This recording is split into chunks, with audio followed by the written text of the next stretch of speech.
The global shipping industry, it's the lifeblood of everything we consume. But what if I told you that behind the scenes, some of the biggest players are using a secret playbook to avoid paying their fair share of taxes? We're talking billions of dollars disappearing into thin air. Buckle up, because today we're exposing the shocking truth about how shipping giants are gaming the system. Let's dive in, starting with a tactic so widespread, it's practically an industry standard. Flags of convenience.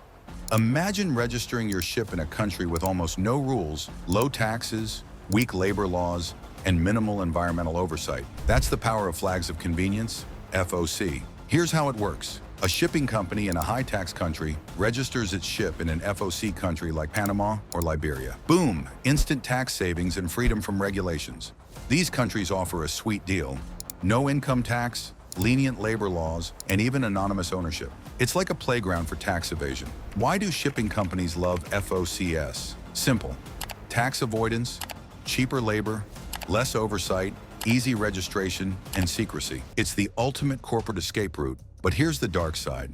FOCs have a terrible reputation for enabling poor working conditions, environmental disasters, and even fatal accidents. Organizations like the International Transport Workers Federation are fighting to change this. But the problem persists. Are flags of convenience a necessary evil or a dangerous loophole? Let me know what you think in the comments below. Next up, we have the tonnage tax system. Instead of paying taxes on profits, companies pay a fixed tax based on the size of their ships. This means even highly profitable companies can get away with paying next to nothing. And then there are tax havens. Shipping giants love to set up shell companies in places like Bermuda and the Cayman Islands to hide their profits from taxation. These are often just mailbox offices, but they hold billions in untaxed earnings. By routing income through these tax havens, shipping companies escape high tax obligations while taking advantage of little to no corporate taxation. Transfer pricing is another trick in the book. A shipping company sets up a subsidiary in a tax haven and then overcharges its high tax operations for services. Profits disappear from high tax countries and reappear in the tax haven, where they face little to no tax. It's like a magic trick, but instead of rabbits, it's billions of dollars disappearing. Bareboat charters are yet another way to game the system. A company leases its vessel without crew or operational duties, shifting these to another entity. If this is done through offshore subsidiaries, it provides a handy tax benefit. How it works. 1.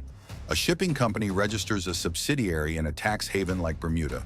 2. This subsidiary owns the vessel and leases it to the company's high tax operations at an inflated rate.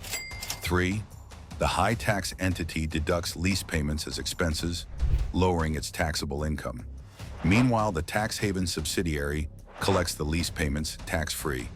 It's like moving money from one pocket to another, except one pocket is tax-free.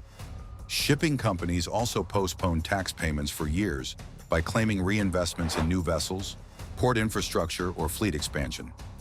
By using accelerated depreciation methods, they reduce their taxable income even further, creating an ongoing cycle of tax minimization.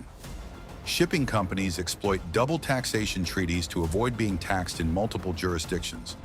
These agreements prevent businesses from paying tax twice on the same income, but loopholes allow some firms to pay no tax at all.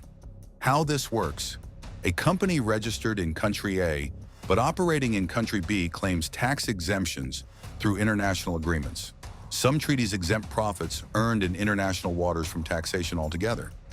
Many countries create free economic zones, FEZs, to attract shipping businesses by offering zero corporate taxes, relaxed regulations, and financial secrecy protections. Dubai's Jebel Ali Free Zone and Panama's Colon Free Trade Zone are examples where shipping companies enjoy no corporate taxes and relaxed regulations. While these tax strategies are technically legal, they fuel global debates on corporate ethics and tax fairness. Governments and organizations like the OEC and EU are working to close loopholes with global minimum tax laws and greater transparency regulations. However, as long as legal workarounds exist, shipping companies will continue leveraging these tactics to minimize their tax burden and maximize profits. Do you think these tax avoidance strategies are unethical, even if they're legal? Should governments do more to crack down on these practices? Share your thoughts in the comments.